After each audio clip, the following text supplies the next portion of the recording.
I've been gaming on Steam Deck OLED for about 6 months now, so I wanted to share my thoughts on this handheld in a form of long-term review. Steam Deck OLED is a fantastic handheld gaming PC. I absolutely love this beast and I think this is one of the most interesting gaming handhelds on the market right now.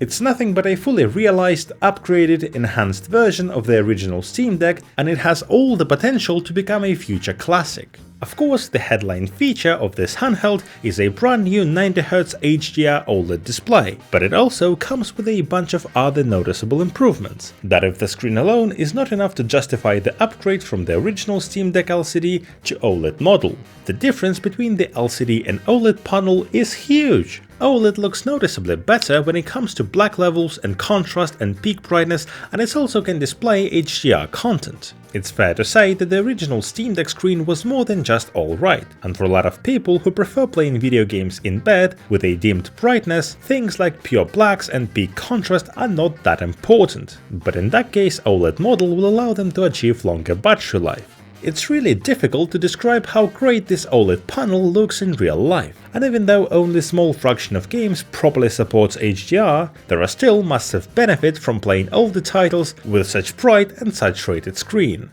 Side note, this thing is so bright that shooting it at maximum brightness in a dark environment was a real challenge for my camera in terms of dynamic range. OLED display has a peak brightness of 1000 nits, and when I got my hands on this thing for the first time, I tried to film it with a cranked up display, exposing for the highlights in my studio, and that's how I've lost all the details in the background. In order to be able to film it properly, I had to dim the display.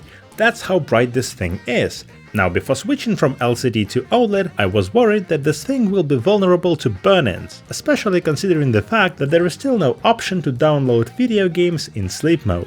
But it seems that Steam Deck OLED is not that susceptible to this issue. After 6 months of intensive gaming, I got no signs of burning at all, even though games I play have plenty of static UI elements. Here on YouTube you can find great OLED burn-in tests published both by Thugs and Wolfden. They showed us that it takes hundreds of hours of static image at maximum peak brightness before the first signs of burn-ins will appear. So, for any real serious burn-in to occur, it would take weeks if not months, and there is no way you will have the same static HDR image at peak brightness for that much long. If you are still worried about burn-ins, you should apply basic safety measures, and avoid leaving your deck on the same library page or in-game menu for an extended periods of time.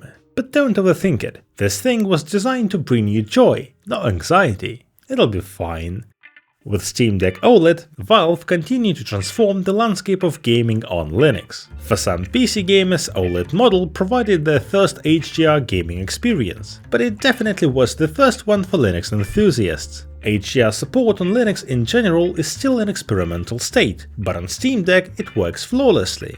I'm amazed by what Valve been able to achieve in the last 2 years. Gaming on Linux took a giant leap from just 1,000 Steam Deck verified and playable titles in March 2022 to 15,000 in May 2024. Nowadays, roughly 90% of your library will work on Linux out of the box. Since I'm a Linux enthusiast, I might be a little bit biased, in a sense that for me, Steam Deck isn't just another great portable handheld PC. It is the only portable handheld that allows me to launch my huge catalog of PC games on Linux. There is a tremendous shift that is happening right now in the realm of PC gaming, with Microsoft aggressively pushing new version of Windows, and I'm excited to see the rise of gaming on Linux. If you enjoy watching this long-term review, consider becoming a channel member. As a one-man team, I'm responsible for everything you see on this channel, from cinematography and script writing to editing and gameplay recording.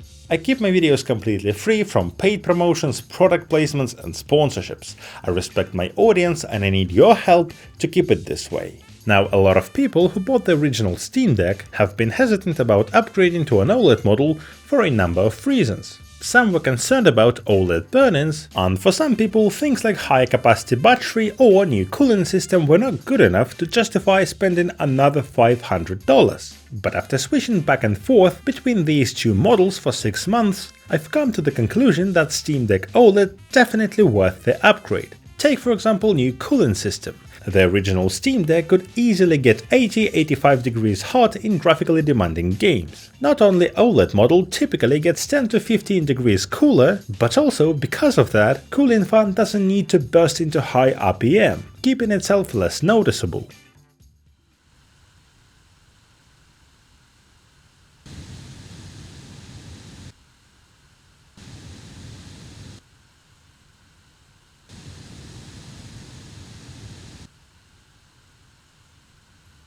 The actual difference between these two samples isn't that big, but trust me, after hundreds of hours of gaming, the perceivable difference appears to be significant. Steam Deck OLED feels much quieter and appears to be much cooler.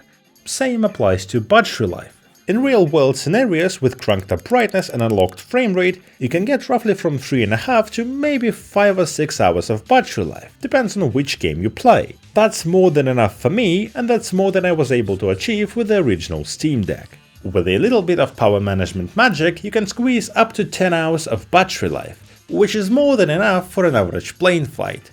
But even though you can't do this, it doesn't mean you should. There is not much fun in playing video games at lower frame rates, with brightness reduced to the minimum. Like really, you have gorgeous 90Hz OLED display, you have the power of the new APU module combined with lightweight SteamOS distro.